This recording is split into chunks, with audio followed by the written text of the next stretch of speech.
전쟁에서 바다는 언제나 마지막 관문으로 남아 있었습니다. 총성과 미사일보다 먼저 전장을 봉쇄하는 수단이 있고 그 역할을 맡아온 것이 기뢰입니다. 이 오래된 무기는 값은 싸지만 효과는 압도적입니다. 해외 군사 전문 매체들이 최근 공통으로 강조하는 수치가 있습니다. 기로의 한 발의 제작 비용은 수만 달러 수준이지만 이를 제거하지 못해 항만이 봉쇄될 경우 발생하는 경제적 손실은 하루 수십억 달러에 달한다는 분석입니다. 실제로 중동과 흑해 사례를 분석한 라우터는 항만이 일주일만 마비돼도 물동량 감소와 보험료 상승으로 국가 경제가 치르는 비용이 수조 원 단위로 확대된다고 짚었습니다. 이 때문에 최근 해군력 평가에서 단순 전투함 숫자보다 소해 능력이 먼저 언급되는 흐름이 뚜렷해졌습니다. 이 맥락에서 해외 매체들이 주목한 장면이 바로 한국 해군의 마린원 기반 소해 헬기 야전 운영 시험 공개였습니다. 제인스 디펜스는 동아시아 해군 전력을 비교하며 소해 헬기를 독자적으로 개발하고 운영 시험 단계까지 끌어올린 국가는 전 세계에서도 손에 꼽힌다고 평가했습니다. 현재 실전 배치 수준의 소해 헬기를 자체 개발한 국가는 미국, 러시아, 일부 유럽 국가로 제한되며 이들 대부분은 대형 헬기 기반 체계를 운영합니다. 미국 해군의 경우 대형 플랫폼을 개조한 소해 헬기 한 대의 체계 통합 비용까지 포함하면 기체당 가격이 수천억 원에 이르는 것으로 알려져 있습니다. 유럽에서 운영 중인 아우 101계열 역시 기체 단가만 수천억 원 수준으로 평가됩니다. 이처럼 높은 비용과 긴 개발 기간 때문에 많은 국가가 소해 전력을 외주 도입에 의존해왔습니다. 그러나 전략기술로 분류된 소해 헬기 핵심 장비는 기술 이전이 제한되는 경우가 대부분입니다. 실제로 한국 해군 역시 한때 해외 도입을 검토했지만 가격 상승과 기술 통제라는 현실적인 벽에 부딪혔습니다. 이 지점에서 선택된 것이 자체 개발이었고 그 결정 이후의 속도가 해외 분석가들을 놀라게 했습니다. 2022년 말 개발 전환 이후 약 2년 만인 2024년 6월 시제기가 등장했고 같은 해 하반기부터 해상야전 운용 시험이 병행됐기 때문입니다. 소해 헬기처럼 항공, 해상, 수중 체계를 동시에 통합해야 하는 무기 체계에서 이 일정은 이례적이라는 평가가 이어졌습니다. 외신이 특히 주목한 것은 단순한 일정이 아니라 시험의 강도였습니다. 공개된 자료를 보면 시험은 주야간을 가리지 않고 진행되며 강풍과 높은 파고 조건에서도 이착함과 장비 운용을 반복 검증하는 방식으로 설계됐습니다. 이는 장비 성능만 확인하는 전시성 시험이 아니라 실제 전시 환경을 가정한 운용 데이터 확보 단계로 해석됩니다.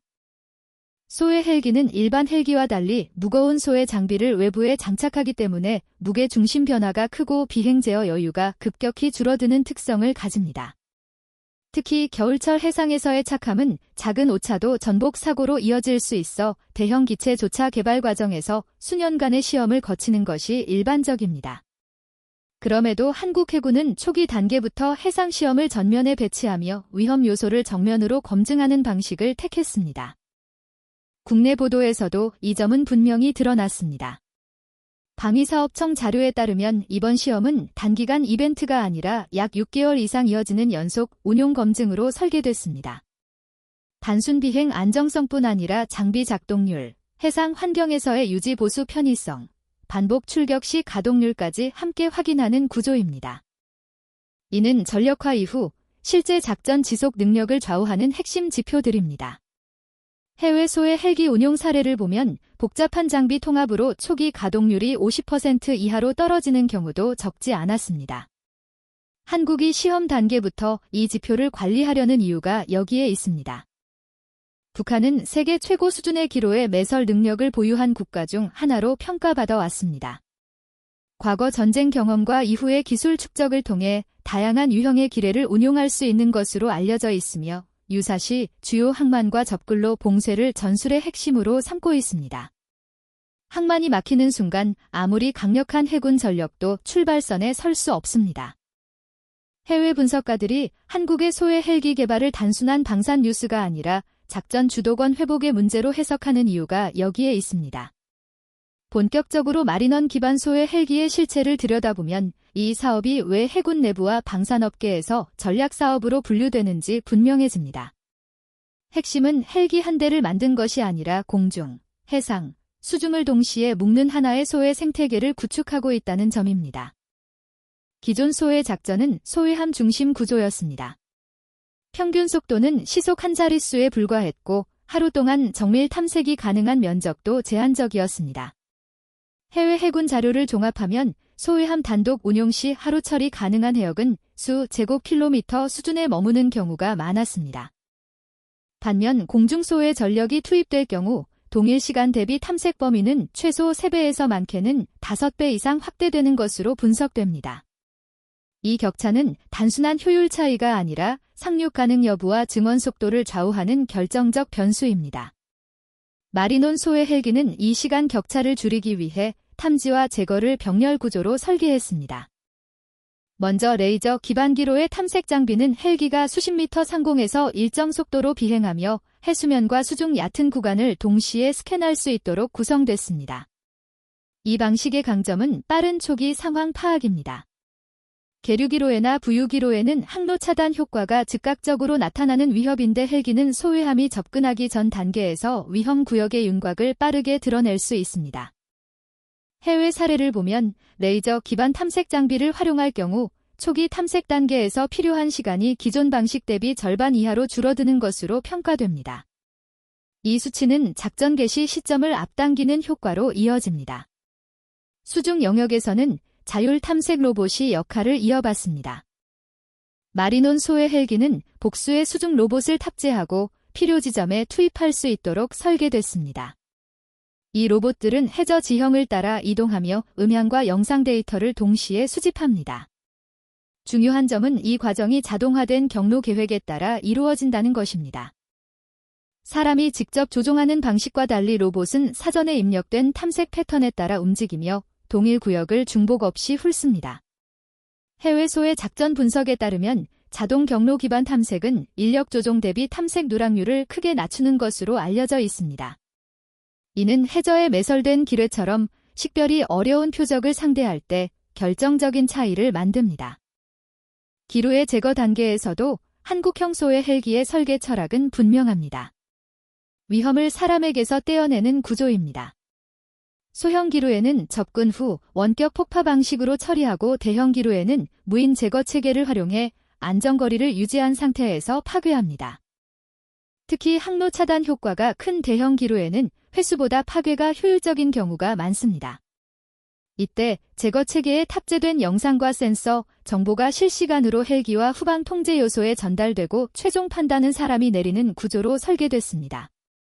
완전 자동이 아니라 인간의 통제 아래 무인 체계를 운용하는 방식입니다. 이는 오폭이나 오인 식별 위험을 줄이면서도 속도를 확보하는 현실적인 선택으로 평가됩니다. 여기에 더해 마리넌 소의 헬기는 생존성 강화에도 상당한 공을 들였습니다. 소의 임무는 정연함과 항만 접근을 전제로 하기 때문에 비대칭 위협에 노출될 가능성이 높습니다. 이를 고려해 전방향 미사일 경보체계와 자동 대응 장비가 통합됐고 위협 탐지 시 자동으로 대응 수단이 작동하도록 구성됐습니다. 해외 대형소의 헬기들이 자체 방어 장비 통합에 어려움을 겪었던 사례를 감안하면 중형 플랫폼에 이러한 생존 장비를 자연스럽게 녹여냈다는 점은 기술적 완성도를 보여주는 대목입니다. 이 모든 요소를 하나로 묶는 것이 바로 통합 소프트웨어입니다. 방산업계 관계자들이 입을 모아 말하는 소의 헬기 개발의 진짜 난제는 장비가 아니라 통합이라고 말합니다. 탐지 장비, 수중 로봇, 제거 체계, 방어 장비가 각기 다른 조건에서 작동하면서도 조종 세계는 하나의 흐름으로 제공돼야 합니다. 이번 야전 운영 시험이 장기간에 걸쳐 진행되는 이유도 이 통합 안정성을 검증하기 위해서입니다. 단발성 시험으로는 드러나지 않는 오류와 지연이 반복 운영 속에서 모습을 드러내기 때문입니다. 실제로 해외소의 헬기 개발 사례를 보면 초기 전력화 이후에도 소프트웨어, 수정과 통합 개선에 수년이 추가로 소요된 경우가 적지 않았습니다. 한국은 이 과정을 시험 단계에서 최대한 소화하려는 전략을 택한 셈입니다. 해외 전력과 비교하면 한국형 소의 헬기의 위치는 더욱 선명해집니다. 미국과 유럽의 대형소의 헬기는 장시간 채공과 대형 장비 운용에 강점이 있지만 그만큼 비용과 운용 부담이 큽니다. 대형 플랫폼의 경우 시간당 운용비가 중형 대비 몇 배에 이르고 정비주기 역시 길고 복잡합니다. 반면 마리논 기반 소해 헬기는 이미 해군이 운용 중인 플랫폼을 토대로 하고 있어 정비 체계와 인력 교육에서 큰 이점을 가집니다. 이는 전시뿐 아니라 평시 대비 태세에서도 차이를 만듭니다. 전력은 보유 숫자보다 실제 출격 가능한 비율이 중요하기 때문입니다. 이 지점에서 한국인들이 체감할 수 있는 강점이 드러납니다. 같은 예산으로 더 자주, 더 안정적으로 운용할 수 있는 전력이라는 점입니다. 수천억 원짜리 대형 헬기 한두 대에 의존하는 구조보다 현실적인 비용과 운용성을 갖춘 플랫폼을 다수 운용하는 방식은 한반도 해양 환경에 적합합니다. 좁은 해역과 복잡한 항로, 빠른 작전 전환이 요구되는 조건에서 이 선택은 단순한 타협이 아니라 전략적 우위로 이어집니다. 결국 마리논 소해 헬기 사업은 기체 개발을 넘어 한국 해군의 작전 개념을 한 단계 끌어올리는 프로젝트입니다. 기뢰라는 오래된 위협을 상대하면서도 접근 방식은 최신입니다. 공중에서 빠르게 열고 무인 체계로 위험을 낮추고 통합 운용으로 속도를 끌어올립니다. 이 모든 과정이 외부 기술 의존 없이 국내 역량으로 축적되고 있다는 점은 시간이 지날수록 더 큰 자산이 됩니다. 지금 진행 중인 야전 운용 시험은 그 축적의 현장입니다. 바다를 여는 능력을 스스로 다듬고 검증하는 과정, 그리고 그 중심에 한국형 소해 헬기가 있다는 사실이 이 본론의 결론입니다. 다음은 25년 5월 17일 한국 세계 세 번째 소해 헬기 개발 영상입니다. 과거 천안함 사건 당시 소해 헬기가 없었던 우리 해군은 현장에 소위함이 도착하는 데만도 수시간에서 하루 가까이 소요되었습니다. 이처럼 해상에서의 신속한 기뢰 탐지와 제거 능력은 곧 작전의 생명력과 직결됩니다. 헬기 기반의 소해 전력은 긴급 상황에서 신속히 투입돼 즉각적인 기로의 탐색과 제거 작전을 펼칠 수 있는 탁월한 기동력을 제공합니다. 소해 헬기 개발 사업은 이미 2015년부터 본격적으로 시작되어 총 약 1조 원 규모의 예산이 투입되었습니다. 2025년 현재 시제기가 완성되어 올해 본격적인 비행시험 단계에 돌입할 예정입니다. 특히 전 세계에서 독자적으로 소해 헬기를 개발한 국가는 미국, 이탈리아에 이어 한국이 세 번째로 등극하는 매우 의미 있는 성과입니다. 우리 해군이 개발한 소해 헬기의 가장 큰 장점은 높은 국산화율입니다. 핵심 부품의 국산화율이 80%를 넘어 전시나 긴급 상황에서도 부품 공급 및 유지 보수가 용이해 작전 공백의 위험성을 최소화할 수 있습니다. 실제로 과거 해군이 해외 도입한 장비의 부품 수급 문제로 인해 작전 수행에 큰 어려움을 겪은 사례가 많았기에 국산화는 전략적으로 매우 중요한 선택입니다. 소해 헬기 임무 특성상 키로의 탐색을 위해 낮은 고도에서 장시간 호버링을 해야 하는데 이 과정에서 적의 대공미사일 공격 위험이 매우 높습니다. 따라서 이번에 개발된 헬기에는 첨단 미사일 방어 장치와 함께 레이더 경보 수신 장비, 체포 및 플레어 발사 장치, 그리고 열감지를 줄이는 특수한 스텔스 코팅 기술까지 적용되었습니다. 이러한 생존 장비는 별도의 독립된 컴퓨터 시스템으로 관리되어 신속하고 효율적으로 위협에 대응할 수 있습니다. 또한 이번 국산 소해 헬기에는 견인식 소해 장비와 함께 자기 음향 감응 기뢰 무력화 시스템이 장착되어 있습니다. 특히 소해 장비 투하와 회수가 용이하도록 설계되어 작전 효율성이 크게 향상됩니다. 기존 소위함은 속도가 느려 넓은 지역을 빠르게 탐색하기 어렵지만 소해 헬기는 이를 완벽히 보완하여 기로의 위험 지역 전역을 신속하게 커버할 수 있습니다. 다만 개발 과정에서 쉬운 길만 있었던 것은 아닙니다.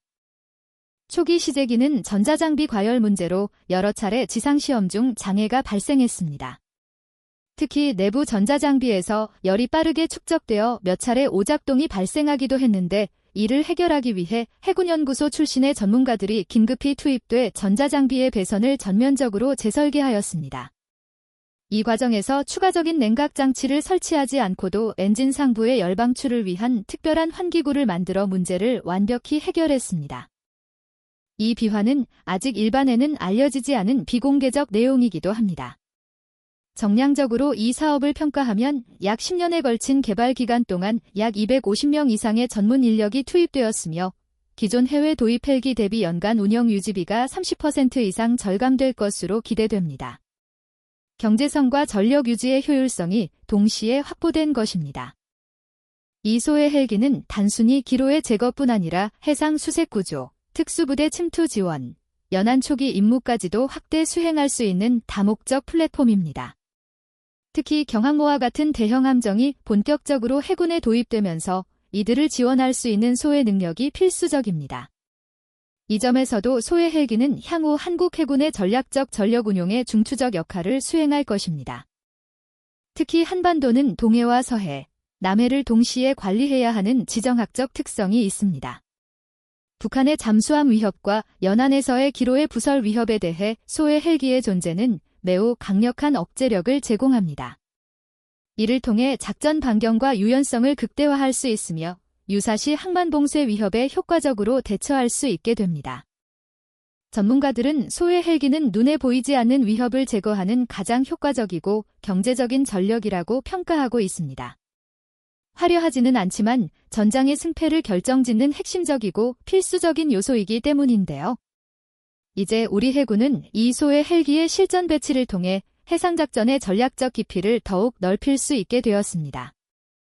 현재 시제 헬기의 공중시험 비행이 성공적으로 마무리되면 2030년까지 소해 헬기 전대가 창설되어 본격적인 작전 운용을 시작할 예정입니다. 이로써 해군은 기로의 위협에 대한 완벽한 대응 체계를 갖추게 되며 우리 해군의 함대 운용 능력과 작전 효율성은 지금보다 획기적으로 개선될 것입니다. 궁극적으로 소해 헬기의 성공적 배치는 대한민국 해군이 한 단계 더 도약하는 계기가 될 것입니다.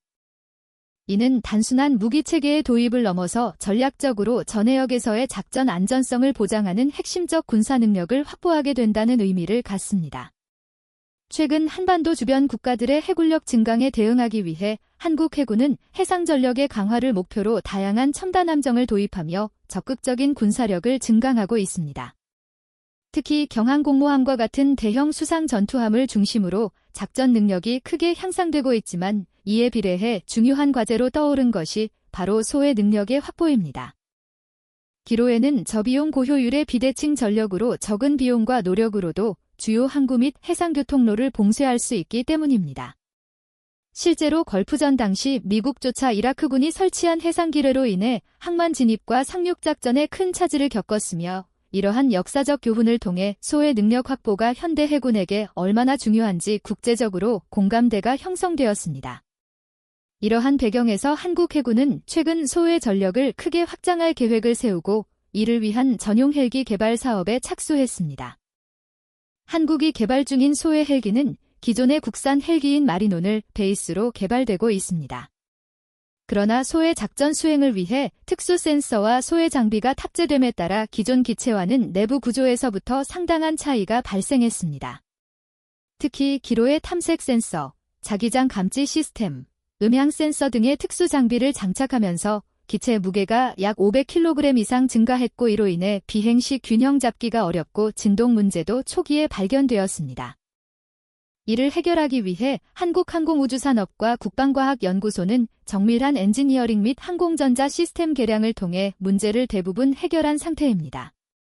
특히 최신형 국산 디지털 플라이 바이, 와이어 제어 시스템과 첨단 항공전자 기술을 적용하여 기체의 비행 안정성을 기존보다 약 80% 이상 향상시켰습니다. 한국형 소해 헬기는 미국의 MH-60S, 일본의 MCH-101, 유럽의 NH-90NFH와 같은 해외 선진국 헬기와의 경쟁력을 확보하기 위해 다양한 측면에서 비교 평가가 이루어졌습니다. 미국의 MH-60S는 강력한 엔진과 탁월한 내구성으로 전 세계 여러 국가에서 운영 중이며 일본의 MCH-101은 광범위한 작전 방향과 정밀한 센서, 기술로 높은 평가를 받고 있습니다. 유럽의 NH-90NFH는 다목적 운영 능력과 최신의 항공전자 시스템을 탑재하고 있어 나토 회원국에서 널리 사용되고 있습니다. 그러나 이 헬기들은 높은 운영 비용과 유지 보수의 복잡성이라는 공통적인 단점을 가지고 있습니다. 반면 한국형 소해 헬기는 대당 가격을 약 3,500만 달러 수준으로 책정해 미국과 일본, 유럽의 경쟁 헬기 대비 최소 20에서 30% 저렴한 가격 경쟁력을 갖추고 있습니다. 국내에서 생산 및 유지 보수가 이루어지기 때문에 신속한 군수 지원과 부품 공급 체계를 구축할 수 있어 해외 고객에게도 높은 매력도를 제공합니다. 소해 헬기의 임무는 단순히 기로의 제거만으로 한정되지 않고 해상 수색 및 구조, 해군 특수부대 투입 작전, 해양 초계 임무 등 다양한 영역으로 확장될 전망입니다. 특히 작전 편성상 소위함 한 척과 소해 헬기 3대가 하나의 작전 패키지로 구성되어 약 30에서 50제곱킬로미터의 넓은 해역을 동시에 탐색할 수 있습니다. 이렇게 구성된 작전 편제는 단일 소위함 운용 대비 탐색 및 소해 완료 시간을 최소 50% 이상 단축시킬 것으로 기대됩니다. 이러한 효율적인 운용을 위한 준비도 체계적으로 이루어지고 있습니다. 현재 해군 조종사들은 해상에서의 정지 비행 기술, 첨단 센서 운용 기술, 적의 미사일 위협에 대한 회피 기동술 등을 포함한 6개월 이상의 고강도 전문 교육을 받고 있으며 이를 통해 소해 헬기의 실전 배치 후 즉시 작전에 투입 가능한 숙련도를 확보할 것입니다. 기존 마리논 헬기의 초기 개발 단계부터 소해 임무 확장 가능성을 고려하여 설계된 점은 특히 주목할 만합니다. 키로의 탐색 장비를 위한 충분한 공간을 미리 기체 하부에 확보하여 후속 개조 작업이 신속하고 효율적으로 진행될 수 있었습니다. 실제로 최초 시제 헬기 제작부터 비행 시험 착수까지 걸린 시간은 약 3년으로 국제적 유사 사례와 비교하여 1년 이상 단축된 매우 빠른 개발 속도를 보였습니다. 초기 양산 물량은 8대에서 10대 수준으로 2028년부터 단계적으로 실전에 배치될 예정입니다. 향후 운영 성과에 따라 추가 양산 계획도 검토될 것이며 장기적으로는 약 20대 규모의 완편 소해 헬기 대대 창설이 목표입니다. 소해 헬기 대대가 본격적으로 운영되면 한국 해군의 소해 작전 능력은 기존 대비 약 3배 이상 향상될 것으로 전망됩니다. 결론적으로 소해 헬기는 한국 해군의 전략적 작전 능력을 근본적으로 변화시킬 핵심 자산입니다. 기로의 위협을 효과적으로 제거할 수 있는 뛰어난 기동력과 첨단 탐지 장비, 효율적인 작전 운영 체계의 구축으로 한국 해군은 이제 새로운 해양 안보 환경을 주도적으로 형성할 수 있는 중요한 기반을 확보하게 되었습니다. 소해 헬기는 결국 한국 해군이 미래에 더욱 확장된 해양 작전 영역으로 진출하기 위한 가장 중요한 디딤돌이 될 것입니다.